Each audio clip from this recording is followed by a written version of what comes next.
Back here in Israel, thousands of kilometers away, doctors are helping Ukrainian refugees as part of the groundbreaking virtual hospital of the Sheba Medical Center.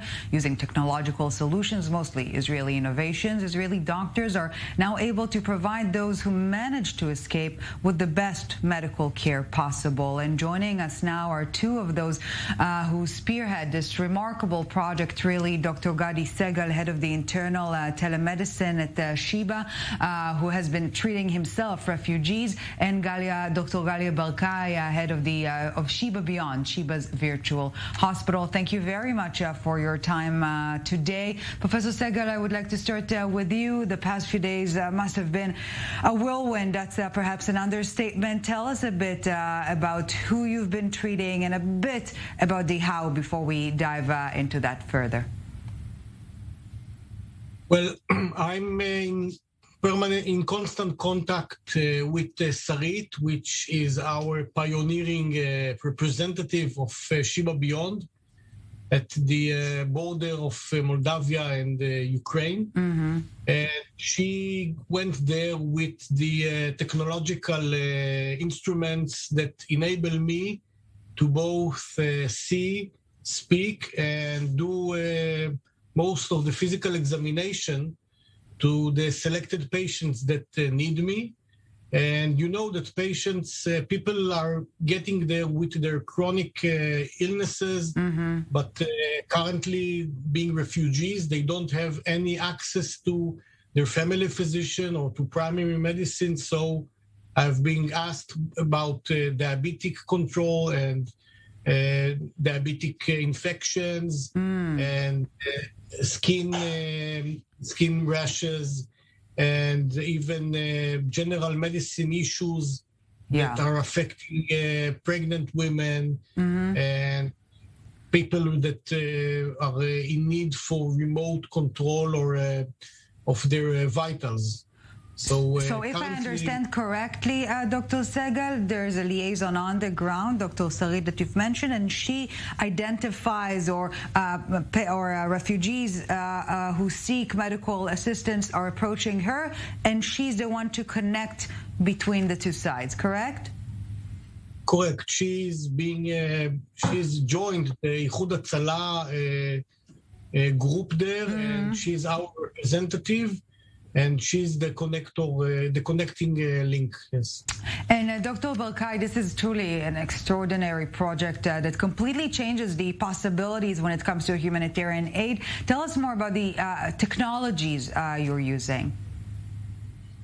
So indeed, as Professor Segal said, we have a representative there, which is actually our CTO. So she brings technology there. And by the means of this technology, we can connect all our medical qualities of a tertiary medical center, Sheba Medical Center, to the field. So what she has with her are certain technologies that help us provide communication, of course, video communication and physical examination. That's the basis of this thing. So we use TytoCare, which allows us to listen to the heart and lungs of patients like a stethoscope, to see the throat and ears and see rashes. We use technology to do remote patient monitoring. So we use BioBeat, which is a technology that uses a kind of sticker that you put on your chest, and the clinician, Professor Segal, can see here in Israel, and also the clinicians there can see about 13 vital signs, including blood pressure, heart rate, oxygen saturation, etc.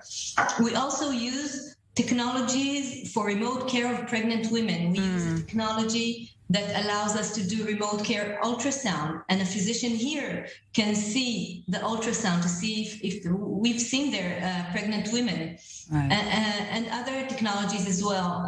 We intend to send her some more technologies that we're starting to use during the next days. For example, Healthy.io, which has a technology that allows us to monitor wounds by imaging. So we have all kinds of technologies that will help us provide the people in the field better knowledge to send here to Israel, to Sheba's specialists, can provide them with their expertise. And this breaks all the borders. And you've mentioned people on the field, and this takes me to my next question. Those technologies are essentially abolishing geographical limits to an extent, but does that replace humanitarian missions underground, or does that just, accompanies? No, it's an additive thing. Of course, there's no change for people being there, but you can't send everyone there. And even if you send people there, you need to give them technologies, to give them extra knowledge.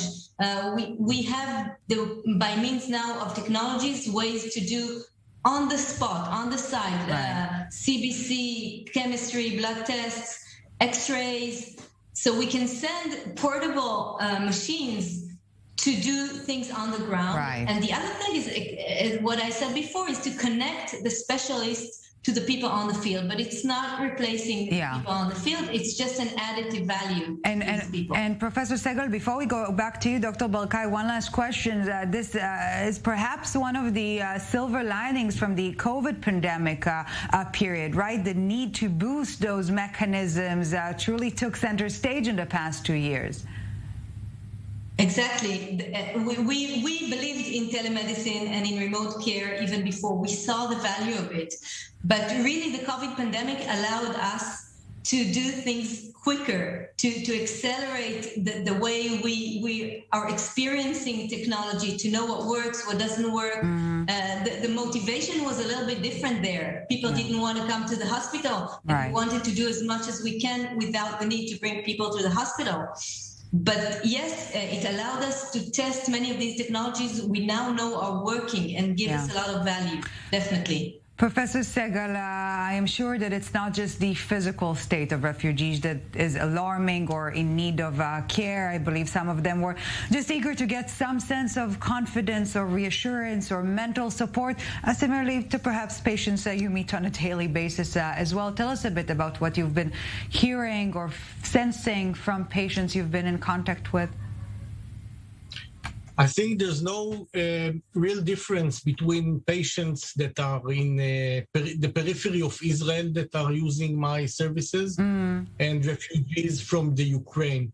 Each and every patient during acute illness or acute disease has a very big sense and need, as you said, for professional reassurance. And the conversation by itself has a healing potential, and you can hear someone that is thinking with you about the options that are viable, about the severity of the problem, about the prognosis, about the near future, about the far future, and of course that I'm trying to give these telemedicine patients the same service that I'm giving my in-hospital patients, comfort, and to give them hope.